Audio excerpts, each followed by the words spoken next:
The road to the NBA Finals ends here, with star guards setting the tone. The Cavs eye another upset, while the Knicks carry the dreams of all of New York.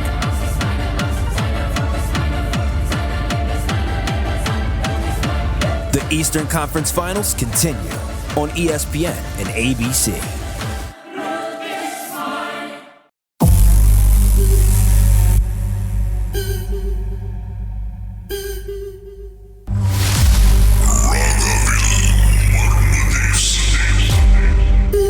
போட்டுனதுக்கு அப்புறம் sister அதோட வீட்டுல ஒரே இதுதான் sister. நைட்ல வந்து சொந்தமா light திறந்துக்கும், தண்ணி திறந்துக்கும், வீட்டுக்கு கதவு திறந்துக்கும்.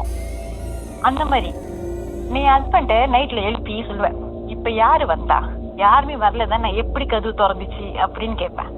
இவங்க நீதான் திறந்திருப்ப அப்படின்னு.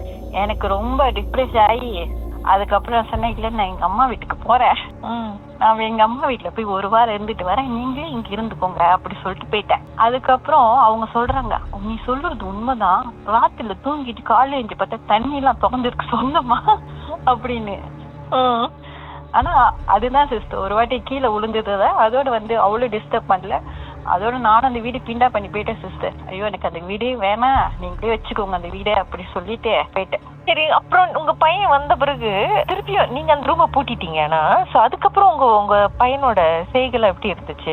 அதோட நார்மல் ஆயிட்டாரு. அவர் வந்து அப்பப்ப காண போயிடுவார் சிஸ்டர், அந்த ரூமுக்கு போயிடுவாரு. அதனால நான் என்ன பண்ணுவேன், அவருக்கு வந்து இந்த கயிறுல இருக்குல்ல அது மாதிரி மணி கட்டி விட்டுருவேன். அவர் எங்காச்சும் போனா எனக்கு தெரியும், அந்த சத்தம் கேட்கும்ல. அதுக்கப்புறம் அந்த ரூமை பூட்டினதுக்கு அப்புறம் நான் போவே இல்லை சிஸ்டர். ஆனா அவன் மட்டும் அந்த ரூம்ல போயிட்டு விளையாடுவான், சிரிப்பான், வேகமா சிரிப்பான். அப்படி நம்ம யாரும் விளையாட்டுக்காரனா எப்படி சிரிப்பான். அந்த இன்சிடென்ட் நடந்து இவ்வளவு காலகட்டத்துல பீட்டா பண்ணிட்டீங்க? ஓ சிஸ்டர், 1 மாசம் கூட இல்ல நான் பீண்டா பண்ணிட்டேன்னா. அந்த மாதிரி கீழே விழுந்து ஒரு 2 நாள் இருக்கும், 3 நாள் அந்த மாதிரிதான் இருந்தேன். அதோட அந்த தண்ணி திறக்கிறது அந்த மாதிரிலாம் இருந்துச்சு. அப்புறம் நம்மளும் சும்மா இருக்க மாட்டோம் சொல்லிட்டு சொன்னேன், இல்ல நான் அம்மா வீட்டுக்கு போறேன் சொல்லிட்டு அம்மா வீட்டுக்கு போயிட்டேன். ஒரு 2 வீக் அம்மா வீட்டுல தான் இருந்தேன் நானு. அந்த ஓனர் கிட்ட இதை பத்தி எதுவும் கேட்டீங்களா இல்லையா? என்னதான் இந்த வீட்டுல இருக்கு, இப்படி நடந்துச்சுன்னு பேசுனீங்களா?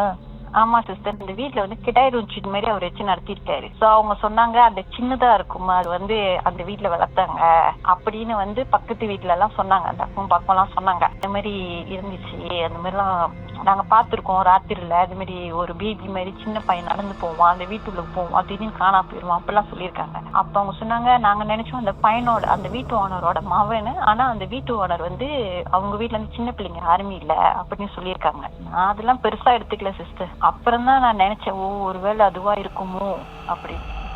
நல்ல வேலை உங்களுக்கு சும்மா லைட்டா தான் காட்டியிருக்கு, பெருசா காட்டுன்னு காட்டியிருந்தா அவ்வளவுதான். ஆமா சிஸ்டர். ஆல்ரைட், உங்க எக்ஸ்பீரியன்ஸை ஷேர் பண்ணதுக்கு தேங்க்யூ ஸோ மச். இந்த கதைகள்லாம் மீண்டும் கேட்கணுமா? ஷாக் பாட்காஸ்ட் வாயிலாக கேட்கலாம். SYOK. மர்மமான அனுபவம் உங்க வாழ்க்கையிலும் நடந்திருக்கா? கால் பண்ண லைன் கிடைக்கலையா? வருத்தப்பட வேண்டாம். வாட்ஸ்அப் பண்ணுங்க. உங்க கதையே கிடையாது, உங்க பெயர் #MDன்னு டைப் பண்ணி 0364913333 என்ற எண்களுக்கு வாட்ஸ்அப் பண்ணுங்க. ஒவ்வொரு சனிக்கிழமை இரவு மணி 11க்கு.